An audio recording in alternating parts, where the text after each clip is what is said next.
Meryl Streep has had one of the most iconic Hollywood careers ever. But like any mere mortal, she also has a fairly humble origin story that sounds like it could be anyone else's. So let's take a closer look to see how she evolved from precocious upstart to queen of the screen.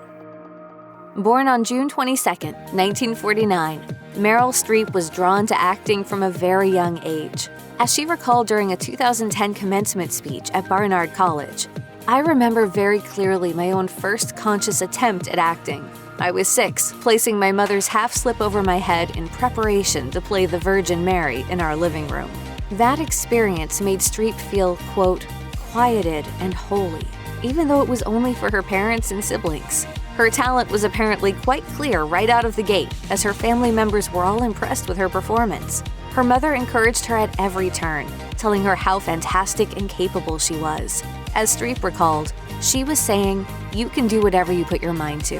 If you're lazy, you're not going to get it done. But if you put your mind to it, you can do anything." And I believed her. Clearly, Mom was onto something, as her daughter's confidence started building and building from that day forward. Streep also discovered a love of singing from a young age, although she wasn't exactly into the opera lessons that she was taking when she was 13. As she revealed on NPR's Fresh Air in 2012, "I liked cheerleading and boys. That was what I was interested in. And Barbra Streisand, the Beatles, and Bob Dylan." Even though Streep wasn't hoping to become an opera star, she was active in her high school drama club. This included a production of The Music Man, which she'd seen on Broadway. All of these experiences contributed to her love of music. And while Streep had a happy childhood by all accounts, that didn't spare her from the awkwardness that comes with adolescence. She navigated those uncharted waters by doing what she knew, as she revealed during the Barnard commencement speech. "In high school, another form of acting took hold of me. I wanted to learn how to be appealing, so I studied the character I imagined that I wanted to be, that of the generically pretty high school girl." This drive to fit in led Streep to wear certain makeup and straighten and bleach her hair. She even changed the way she laughed and tempered her personality to be more agreeable. As she remembered learning, "Opinions were not attractive. I recognized early on that that wasn't attractive on a date." By the time Streep made it to college, she had a revelation about herself that changed her for the better. As she told Fresh Air in 2012, "I wasn't aware of designing myself in high school. But when I got to college at Vassar, all of that fell away, because it was just girls, and it was the early 70s, and it was the classic consciousness-raising time when people were earnestly talking about, what's a woman? What's our role in the world? What is our capacity? What is holding us back?" She also noted, "I felt free. A thing emerged, which was my actual personality and my actual voice, I guess, and I realized that I was funny and allowed to be loud and obnoxious, and I took full advantage of it. It was an emergence." A lot of people discover their true selves in college, and clearly, Meryl Streep was one of them. I realized that if I wanted to have an interesting career, you just got to upend people's expectations. After graduating from Vassar in 1975, Streep headed to graduate school at the Yale School of Drama, where she completed a 3-year program with a small, mostly male class. As she told the Hartford Courant in the late 90s, "I had a ball, but it was really hard." Upon completing the program, Streep headed to Broadway, where she started appearing in stage productions. Soon thereafter, she was cast in the epic war film The Deer Hunter, alongside such other notable names as Robert De Niro and Christopher Walken. Her role was fairly minor, but she made a real impact. Author Karina Longworth praised Streep in her 2014 book, Meryl Streep, Anatomy of an Actor, by declaring, "Streep made a case for female empowerment by playing a woman to whom empowerment was a foreign concept, a normal lady from an average American small town, for whom subservience was the only thing she knew." Streep was nominated for her first Oscar for The Deer Hunter, and she quickly went on to become a bona fide star. The great thing about acting is that you can live another life, but not really. One of the most defining events in Meryl Streep's young life happened in 1976, when she met and fell in love with fellow actor John Cazale. The two met while working on a production of Measure for Measure in Central Park, and as legend has it, they fell head over heels for each other almost instantly. As she once said of him, "He wasn't like anybody I'd ever met. It was the specificity of him and his sort of humanity and his curiosity about people, his compassion. Streep and Cazale were local legends, beloved and envied by their peers. However, tragedy struck just a year later when Cazale was diagnosed with terminal lung cancer. Streep wanted to be with him every minute to help him fight, but for 2.5 months she was in Austria shooting the TV miniseries Holocaust. As she later said, "I was going crazy. John was sick and I wanted to be with him." When Streep returned to New York, she stayed with Cazale for 5 months until his untimely death at the age of 42 on March 12, 1978.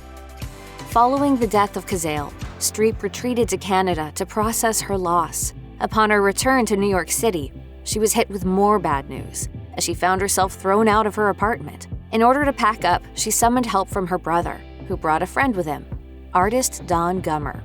It didn't take long for Streep and Gummer to start writing letters to each other during a period while Gummer was traveling. By the time he returned, the two of them had started to fall in love with each other. So Streep moved into his home and stayed there for good. 6 months later, they were married. Plenty of the people in Streep's life were worried at the time about how fast things were moving. But they're still married today, over 40 years later. And even as Meryl started to take over Hollywood, she also made time to start a family, as she and Gummer went on to have 4 children together, son Henry and daughters Mamie, Grace, and Louisa. As Streep told People magazine in 2006, "I think I was wired for family. You know how they say people are wired for religion or wired for this or that? I always knew I would like to, if I could find the right person, have a family." In 1979, Streep followed up The Deer Hunter with her first big screen lead role opposite Dustin Hoffman in the divorce-centric Kramer vs. Kramer.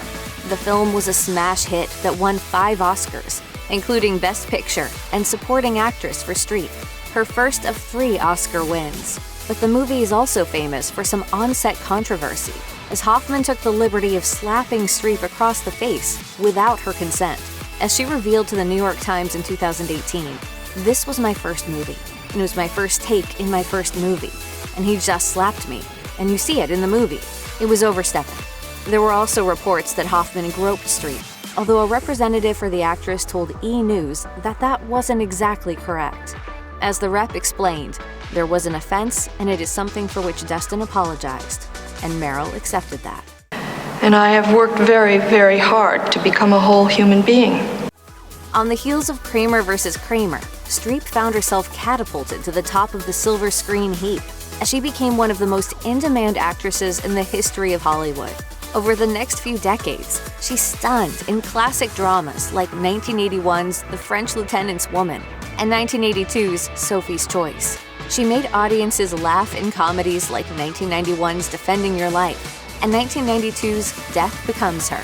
She made us cry in tearjerkers like 1995's The Bridges of Madison County and 2002's The Hours.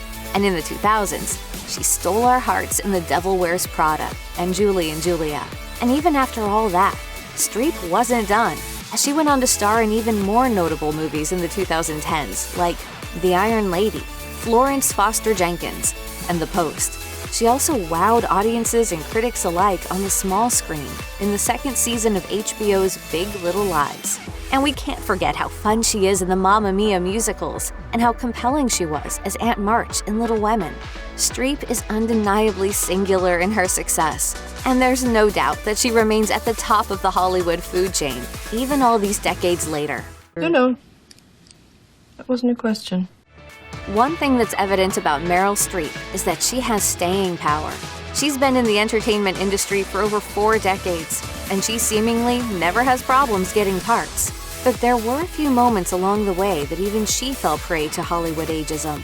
As she told Fresh Air in 2012, "I remember when I turned 40, I was offered, within 1 year, 3 different witch roles, to play 3 different witches in 3 different contexts.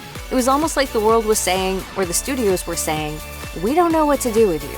Fortunately for Streep, despite some indignities along the way, she was able to break down the barriers and continue securing high-profile and complex roles. As she told Fresh Air, that middle period, the most vibrant of a woman's life, arguably, from 40 to 60, no one knew what to do with female actors. That really has changed. Not completely, not for everybody. But for me, it has changed. Meryl Streep has starred in some of the most notable films of the past few decades, and she was even awarded the Presidential Medal of Freedom in 2014. On top of all that, she holds the record for most career acting Oscar nominations, with a total of 21 as of 2021.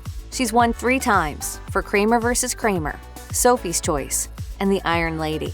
Her other nods have come for the likes of Into the Woods, Florence Foster Jenkins, and The Post. We'd be here all day if we listed everything, so you can check her IMDb page to find the rest. Streep's 3 wins place her alongside the likes of other legendary thespians thrice recognized by the Academy, like Jack Nicholson, Daniel Day-Lewis, Walter Brennan, and Ingrid Bergman.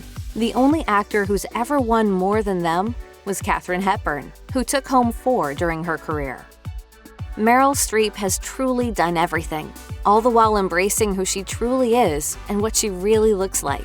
To that end, she's leaned into the aging process, as she refuses to get any cosmetic surgery. As she declared to Good Housekeeping in 2008, "I just don't get it. You have to embrace getting older. Life is precious, and when you've lost a lot of people, you realize each day is a gift." Considering Streep's legendary reputation, it's also particularly wholesome to learn that she does her best to accommodate younger actors on set. As she told the South China Morning Post in 2020, "I try to have fun with that. I'll forget my lines, I'll turn in the wrong direction, or do something to shatter any illusions of perfection they might have of me. I want the other actors to think, maybe she's not as good as we thought." And then they relax. Somehow, Meryl Streep still keeps finding ways to make us love her even more. People need to know it is possible to change the world.